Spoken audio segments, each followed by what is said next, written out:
നമുക്ക് ബാലിന്റെയും ഗോമതിയുടെയും നല്ലൊരു കഥ കേട്ടാലോ? വീഡിയോ ഇഷ്ടപ്പെടുവാണെങ്കിൽ ഒന്ന് ലൈക്ക് ചെയ്ത് ഹൈപ്പ് ചെയ്യാൻ മറക്കരുതേ. ആദ്യമായി കാണുന്നവരാണെങ്കിൽ സബ്സ്ക്രൈബ് ചെയ്യാനും മറക്കരുത് കേട്ടോ.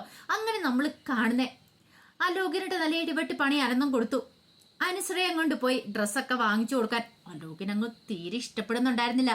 പക്ഷേ എങ്കിലും വെല്ലിച്ചം പറഞ്ഞിട്ടുണ്ട്, അനുസരിക്കാതിരിക്കാൻ പറ്റില്ലല്ലോ. അതുകൊണ്ട് അനുശ്രയം കൂട്ടിക്കൊണ്ട് പോകുവാണ്.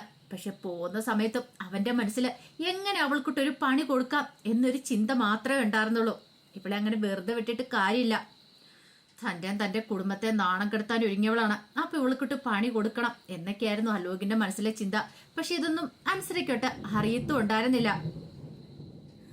ഈ സമയത്ത്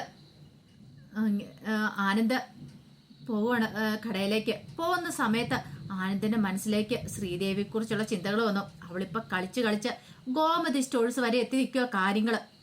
ഇതങ്ങനെ വെറുതെ വിട്ടിട്ട് കാര്യമില്ല. അവള് ഗോമതി സ്റ്റോഴ്സിൽ പോയി തുടങ്ങിയിട്ടുണ്ട്, പണി പാളും.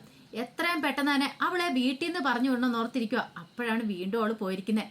കാരണം പതിവ് പോലെ തന്നെ രാവിലെ ശ്രീദേവി ബാലിനോടൊപ്പം ഗോമതി സ്റ്റോഴ്സിലേക്ക് പോയിട്ടുണ്ടായിരുന്നു.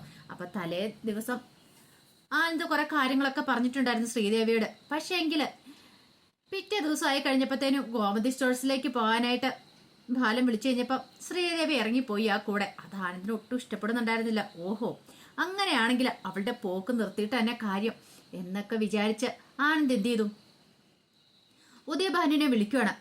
ഉദയഭാനുവിനെ വിളിച്ചു കഴിഞ്ഞപ്പോൾ ഉദയഭാനു ഒന്നും ഞെട്ടി. ഇവനെന്തിനാ പോലും തന്നെ വിളിക്കുന്നത്? ഇനി എന്തേലും പണിയാണോ എന്നൊരു ചിന്തയായിരുന്നു. അങ്ങനെ കോൾ എടുത്തിട്ട് ചോദിച്ചു, എന്തൊക്കെയുണ്ട് മരുമോനെ വിശേഷങ്ങള്? മരുമോനോ? ആരുടെ മരുമോന്? ദേ മേലാൽ എന്നെ അങ്ങനെ വിളിച്ചേക്കല്ലോ. നിങ്ങളുടെ മരുമോനോ ഒന്നുമല്ല ഞാന്. അത് കേട്ടപ്പം ഉദയഭാനു പറഞ്ഞു, മോനെ നീ അങ്ങനെ ഒന്നും പറയരുത്. ദേ നിങ്ങളുടെ കൂടുതൽ വർത്താനമൊന്നും എനിക്ക് കേൾക്കണ്ട. ഞാനൊരു കാര്യം പറയാൻ വേണ്ടി വിളിച്ച. എന്താ മോനെ?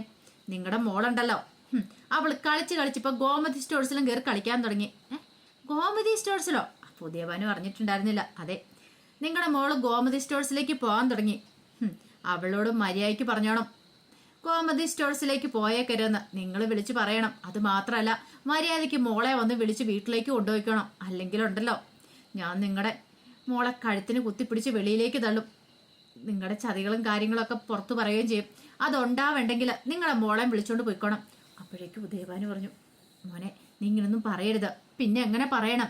അത് പിന്നെ ഞാനൊരു കാര്യം ചെയ്യാം, മോളെ ഞാൻ ഗോമതി സ്റ്റോഴ്സിലേക്ക് പറഞ്ഞു വിടാതിരിക്കാം. ഞാൻ അവളെ വിളിച്ചു പറയാം. അവൾ ഇനി പോകത്തില്ല. അങ്ങനെ അവള് പോകാതിരുന്നാൽ നിങ്ങൾക്ക് കൊള്ളാം. അല്ലെങ്കിലുണ്ടല്ലോ പിന്നെ എന്തായിരിക്കും ഈ ആനന്ദിന്റെ സ്വഭാവം എന്ന് നിങ്ങൾ ഉദ്ദേശിക്കുന്നതിലപ്പുറമായിരിക്കും. നിങ്ങൾ ചെയ്ത ചതിയുടെ ബലം ഇപ്പോഴും ഞാൻ അനുഭവിച്ചുകൊണ്ടിരിക്കുക. പക്ഷെ ഞാനത് വീട്ടിൽ പറഞ്ഞിട്ടില്ല ഇതുവരെയായിട്ടും. കാരണം എന്താണെന്നറിയോ, എൻ്റെ അച്ഛനും അമ്മയൊക്കെ വേദനിക്കുന്ന കാണാനായിട്ട് എനിക്ക് താല്പര്യമില്ലാത്തതുകൊണ്ട് മാത്രം. അല്ലായിരുന്നെങ്കിൽ ഉറപ്പായിട്ടും ആ കാര്യങ്ങളൊക്കെ വിളിച്ചു പറഞ്ഞ് നിങ്ങളുടെ മോളെ ഞാൻ എന്നെ അവിടെ നാട്ടി പുറത്താക്കിയാനോ. അപ്പോഴേക്കും ദൈവാനു പറഞ്ഞു, എൻ്റെ മോനെ ദൈവത്തെ ഓർത്ത് പ്രശ്നം ഉണ്ടാക്കരുത്. നിന്റെ കാല് പിടിക്കാൻ ഞാൻ. നിങ്ങൾ കയ്യും കാലും ഒന്നും പിടിക്കണ്ട. നിങ്ങളുടെ യഥാർത്ഥ സ്വഭാവം എനിക്കറിയാം. കാല് പിടിക്കാൻ വന്നാൽ കാല് വാരുന്നവനാണ് നിങ്ങൾ. എന്നെക്കൊണ്ട് കൂടുതലൊന്നും പറയിപ്പിക്കരുത്. ഉദയഭാനു മനസ്സിലായി ആനന്ദിനി ഇപ്പം അങ്ങനെയൊക്കെ ചെയ്യൂന്ന്. അതുകൊണ്ട് ഉദയഭാനു പറഞ്ഞു, മോനൊന്ന് ക്ഷമിക്കാനൊക്കെ പറഞ്ഞു. ആ സമയം കടയിൽ ചെന്നിട്ട് ഡീലറെ കാണാനുണ്ടെന്നും പറഞ്ഞുകൊണ്ട് ബാലൻ അങ്ങോട്ടേക്ക് പോവാണ്. അപ്പൊ ശ്രീദേവിയാണ് കടയിലുണ്ടായിരുന്നത്. അപ്പോഴാണ് ഉദയഭാനുവിന്റെ കോള് വരുന്നത്. ഉദയഭാനു വിളിച്ച് ശ്രീദേവി വിളിച്ചു, മോളെ നീ ഇതിപ്പോ എവിടെയാ? ഒന്നും അറിയത്തില്ലാത്ത മട്ടിലാണ്. അത് പിന്നെ ഞാൻ കടയിലോ? അവിടെ എന്താ? അത് വീട്ടിലിരുന്ന് വെറുതെ ഓരോരോ കാര്യമൊക്കെ ഓർത്ത് ടെൻഷൻ അടിക്കണ്ടല്ലോ എന്ന് കരുതിയിട്ട് അച്ഛനും അമ്മയൊക്കെ കടയിലേക്ക് വരാൻ പറഞ്ഞേ. ഓ അപ്പം ബാലൻ പറഞ്ഞിട്ടാണോ മോള് കടയിലേക്ക് പോയത്? അതേന്ന് പറഞ്ഞു. അല്ല എന്താ അച്ഛാ? അപ്പോഴേക്കും ഉദയഭാനു ഒന്ന് ആലോചിച്ചു. ആനന്ദ് പറഞ്ഞ കാര്യം പറയണോ വേണ്ട? ഇപ്പം പറയണ്ട. കടയിലേക്കൊന്ന് പോകാം. ചില്ലറ കളികളൊക്കെ ഉണ്ട്. കയ്യിലാണെങ്കിൽ 5 പൈസ ഇല്ല. കുറച്ച് പൈസ ഉണ്ടാക്കാൻ പറ്റിയ സമയം. പിന്നീട് ഉദയഭാനു ചോദിച്ചു, അല്ല എന്തേ ബാലൻ അവിടെ ഇല്ലേ? അച്ഛൻ പുറത്ത് ഡീലറെ കാണാൻ വേണ്ടി പോയിരിക്കോ? ആഹാ, പറ്റിയ സമയം തന്നെ. ഇതാണെങ്കിൽ കൊള്ളാം എന്നൊക്കെ വിചാരിച്ചിട്ട് ഉദയഭാനു പെട്ടെന്ന് കോള് കട്ട് ചെയ്തു. അപ്പോഴേക്ക് ശ്രീദേവി ഓർത്തു, അച്ഛൻ എന്തിനാ പോലും വിളിച്ചിട്ട് പെട്ടെന്ന് കോള് കട്ട് ചെയ്തിട്ട് പോവുകയും ചെയ്തു. പിന്നെ ശ്രീദേവി കടയിലും തിരക്കുകളും കാര്യങ്ങളൊക്കെ ആയിട്ട് പിന്നെ കൂടുതലായിട്ട് അതിനെക്കുറിച്ചൊന്നും ചിന്തിക്കാനായിട്ട് പോയില്ല. ആ സമയത്ത് ബാലന് ഡീലറെ കാണാനായിട്ട് അങ്ങോട്ട് പോവാണ്. പോകുന്ന സമയത്താണ് അച്യുതനും അനന്തനും കൂടെ ക്ഷേത്രത്തിൽ നിന്ന് ഇറങ്ങി അങ്ങോട്ടേക്ക് വരുന്നത്. അപ്പൊ ബാലൻ അങ്ങോട്ട് വരുന്ന കണ്ടു കഴിഞ്ഞപ്പോഴത്തേനും അച്യുതൻ എന്ത് ചെയ്തു, അനന്തനോട് പറഞ്ഞു, ഇതേ അങ്ങേര് വരുന്നുണ്ട് ആ ബാലൻ എന്ന് പറയുന്നവന്, അവനിട്ട് 2 എനിക്ക് പറയണമെന്നുണ്ടെന്ന് പറഞ്ഞു. അപ്പോഴേക്കും അനന്തൻ പറഞ്ഞു, അച്യുത നമ്മളായിട്ടൊരു പ്രശ്നത്തിന് പോകണ്ട, അറിയാലോ. ദേ നീ വെറുതെ ഓരോന്ന് പറഞ്ഞ് വഴക്കുണ്ടാക്കേണ്ട കാര്യമൊന്നും ഇല്ല. ഇപ്പം ബാലൻ ആകെപ്പാടെ ടെൻഷനോടെ നിൽക്കുന്ന സമയമായിരിക്കും. ഒന്നുമില്ലെങ്കിലും അവരുടെ മോളുടെ കാര്യത്തിൽ അവർക്കും ടെൻഷനും കാര്യങ്ങളും ഇല്ലേ. ഞാൻ ബാലനോട് സംസാരിച്ചോളാം എന്ന് പറഞ്ഞു. അങ്ങനെ അച്യുതനെ അങ്ങോട്ടും മാറ്റി വിട്ടിട്ട് അനന്തൻ എന്ത് ചെയ്തു, ബാലൻ്റെ അടുത്തേക്ക് ചെല്ലുവേണം. ആ സമയത്ത് ബാലൻ അനന്തനെ ഒന്ന് നോക്കി. അനന്തൻ ബാലനോട് പറഞ്ഞു, അതെ അലോക് ചെയ്ത തെറ്റാണ്, അവനൊരിക്കലും അങ്ങനെ ചെയ്യാൻ പാടില്ലായിരുന്നു. അനുസരയും വിളിച്ചുകൊണ്ട് വീട്ടിലേക്ക് വരാൻ പാടില്ലായിരുന്നു. അതിന് എനിക്കറിയാം ബാലൻ്റെ മനസ്സിലെ ടെൻഷനും കാര്യങ്ങളും എന്താന്ന്. ഒരു കല്യാണം മുടങ്ങുമ്പോഴുള്ള വേദന എന്താന്ന് ശരിക്കും അറിഞ്ഞവനാ ഞാൻ. മിത്ര വീട് വിട്ട് ഇറങ്ങിപ്പോയി കഴിഞ്ഞപ്പോൾ എൻ്റെ മനസ്സ് എത്രമാത്രം വേദനിച്ചെന്ന് എനിക്കറിയാം. അതേ വേദന എന്നെ ബാലൻ അനുഭവിക്കുന്നതെന്ന് അറിയാം. പിന്നെ കഴിഞ്ഞ ദിവസം അലോക് വളരെ മോശമായിട്ട് അനുവിനോട് പെരുമാറിയെന്നൊക്കെ ഞാൻ അറിഞ്ഞു. പക്ഷേ എങ്കിൽ അത് ഞങ്ങൾ ആരും അറിഞ്ഞ കാര്യമല്ല. അത് അലോകിനെ ഞങ്ങൾ ചീത്ത പറയുകയും ചെയ്തിട്ടുണ്ട്. ഇനി അങ്ങനെയൊന്നും ഉണ്ടാകത്തില്ല. ഇതിൻ്റെ പേരിൽ എൻ്റെ മോൾക്ക് അവിടെ ഒരു പ്രശ്നം ഉണ്ടാവരുത്. അനുശ്രീക്ക് ഒരു പ്രശ്നവും കാര്യങ്ങളും കുടുംബത്തിൽ ഉണ്ടാകാൻ പോകുന്നില്ല. അതുപോലെ തന്നെ എൻ്റെ മോളെ ഇതിൻ്റെ പേരിൽ ഉപദ്രവിക്കരുതെന്നൊക്കെ പറഞ്ഞു. ബാലനൊരു നിമിഷം അന്തം വിട്ടുപോയി. ബാലനത് ഒരിക്കലും പ്രതീക്ഷിച്ചിരുന്ന കാര്യമല്ല.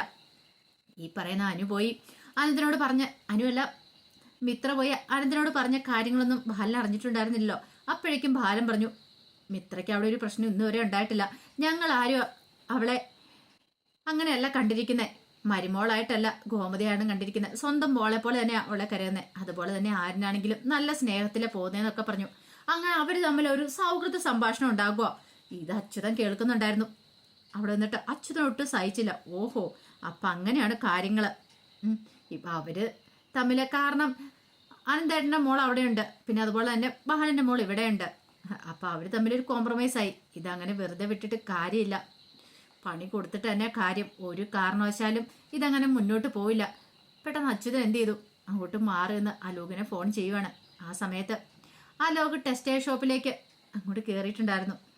കോള് വരുന്ന കഴിഞ്ഞപ്പോഴത്തേനും അലോക് മിത്രയോട് പറഞ്ഞു, മിത്രയല്ല അനുവിനോട് പറഞ്ഞു, അനു നീ ഒരു കാര്യം ചെയ്യുക, കടലിൽ കയറിക്കോ, ആവശ്യമുള്ള ഡ്രസ്സ് എടുത്തോ, ഞാനിപ്പോൾ തന്നെ വരാമെന്ന് പറഞ്ഞു. ആ സമയത്ത് അനു പറഞ്ഞു, പെട്ടെന്ന് വരാമെന്ന് പറഞ്ഞു. അങ്ങനെ അലോക് പുറത്തേക്ക് ഇറങ്ങി കോൾ എടുക്കണം. എന്താ അച്ഛാ, അച്ഛൻ എന്താ വിളിച്ചതെന്ന് ചോദിച്ചു. എടാ ഒരു പ്രശ്നമുണ്ട്, കാര്യം എന്താന്ന് വെച്ചാൽ പറ. ഇപ്പം അനന്തേട്ടനും ആ ബാലനും അവർ തമ്മിലൊരു കോംപ്രമൈസ് ആയി. നമ്മൾ ഉദ്ദേശിച്ച പോലെ ഒന്നും അല്ല കാര്യങ്ങൾ. ഇതിങ്ങനെ വെറുതെ വിട്ടിട്ട് കാര്യമില്ല. അവളുണ്ടല്ലോ ആ അനു എന്ന് പറയുന്നവളെ നീ ഒരു പാഠം പഠിപ്പിക്കണമെന്ന് പറഞ്ഞു. അത് കേട്ടപ്പോൾ അലോക് പറഞ്ഞു, അത് പിന്നെ പ്രത്യേകിച്ച് പറയേണ്ട കാര്യമുണ്ടോ അച്ഛാ, അവളുടെ കാര്യത്തിൽ ഞാൻ ചില തീരുമാനങ്ങളൊക്കെ എടുത്തിട്ടുണ്ട്. അതങ്ങനെ തന്നെ മുന്നോട്ട് പോകത്തുള്ളൂ. അച്ഛൻ പേടിക്കൊന്നും വേണ്ട. എടാ അങ്ങനെ വേണം. എങ്ങനെയാണെങ്കിലോ മിത്രയ്ക്ക് അവിടെ കഷ്ടപ്പാടുണ്ടാകത്തുള്ളൂ. നീ ഇവിടെ അനുവിനെ ഉപദ്രവിച്ചെന്ന് അറിഞ്ഞു കഴിഞ്ഞപ്പോഴത്തേനും മിത്രയ്ക്ക് അവിടെ പിന്നെ അതിനുള്ള ശിക്ഷ കിട്ടിക്കോളും. അതങ്ങനെ തന്നെ വേണം. എങ്കിലോ ഇത് രണ്ടുപേരുടെ മനസ്സ് ഉരുകൊള്ളെന്ന് പറഞ്ഞു. അങ്ങനെയൊക്കെയായിരുന്നു അച്ഛൻ്റെ മനസ്സിലെ ചിന്തകൾ. അലോകിനോട് അത് പറയുകയും ചെയ്തു. അലോക് എല്ലാത്തിനും ഓക്കെ പറഞ്ഞു. പിന്നീട് അങ്ങോട്ട് അകത്തേക്ക് കയറി ചെന്നപ്പോൾ അനു ഡ്രസ്സ് സെലക്ട് ചെയ്യണം. അലോക് പറഞ്ഞു, ഇതൊക്കെയാണോ, ഇത്തിരി വില കൂടെ ഒക്കെ എടുത്തോളാൻ പറഞ്ഞു. അങ്ങനെ അതൊക്കെ സെലക്ട് ചെയ്ത് കഴിഞ്ഞിട്ട് അലോക് പതുക്കെ നൈസായിട്ട് അവിടെ നിന്ന് മാറുവാണ്. ഒടുവിൽ ബില്ലിങ്ങിൻ്റെ സമയമായി. അപ്പം ബില്ല് കൊടുക്കുന്നിടത്തേക്ക് അനു വന്ന് നോക്കി കഴിഞ്ഞപ്പോൾ അലോകിനെ കാണുന്നില്ല. അപ്പം പതുക്കെ അവിടെ നിന്ന് എസ്കേപ്പായി. അപ്പം ബില്ല് അനുവിൻ്റെ കയ്യിലേക്ക് കൊടുത്തിട്ട് മാഡം ബില്ലെന്ന് പറഞ്ഞു. അനു ബില്ല് നോക്കിയിട്ട് ഇങ്ങനെ നിൽക്കുവാണ്. അലോകിനെ നോക്കിയപ്പോൾ കാണുന്നില്ല. അലോകിനെ വിളിച്ചു കഴിഞ്ഞപ്പോഴത്തേനും ഫോൺ സ്വിച്ച് ഓഫ് എന്നുള്ള മറുപടിയാ. അപ്പം അലോക് പണി കൊടുത്തായിരുന്നു അനുവിനിട്ട്. ഒരു കാരണവശാലും അവൾക്ക് ഈ ഡ്രസ്സ് ഇവിടെ നിന്ന് വാങ്ങാനായിട്ട് പറ്റരുത്. അവൾ നാണം കിടണം എല്ലാവരുടെ മുന്നിൽ നിന്നിട്ട്. പൈസ ഇല്ലാന്ന് പറഞ്ഞ് ഡ്രസ്സ് തിരിച്ചു വെച്ചിട്ട് പുറത്തേക്ക് ഇറങ്ങി വരണം. അപ്പം അതിന് വേണ്ടിയിട്ട് അലോക് ഒരു നാടകം കളിച്ചായിരുന്നത്. അനുവിനിട്ടൊരു പണി കൊടുക്കാൻ വേണ്ടി, അനുവിനെ നാണം കെടുത്താൻ വേണ്ടിയിട്ട്. അപ്പം അതിൻ്റെ കഥകളൊക്കെയാണ് നമ്മൾ കാണാൻ പോകുന്നത്. പക്ഷേങ്കിൽ ഇവിടെ തിരിച്ച് അലോകിനിട്ട് പണി കൊടുക്കും. കാരണം അനു വെറുതെ ഇരിക്കുമോ? ഒരു കാരണവശാലും വെറുതെ ഇരിക്കില്ല. അങ്ങനെ എന്തെങ്കിലും ചെയ്തിട്ടുണ്ടെങ്കിൽ കടിച്ച പാമ്പിനെ കൊണ്ട് തന്നെ വിഷം ഇറക്കിക്കുവനു. ആലോകിനെ വിളിച്ചു വരുത്തി അവനിട്ട് പണി കൊടുക്കുക തന്നെ ചെയ്യും. അപ്പം അതിൻ്റെ വിശേഷങ്ങൾക്കായി നമുക്ക് എല്ലാവർക്കും കാത്തിരിക്കാം കേട്ടോ. ഒരിക്കൽ കൂടി എല്ലാവർക്കും ശുഭരാത്രി നേർന്നുകൊണ്ട് നിർത്തുന്നു.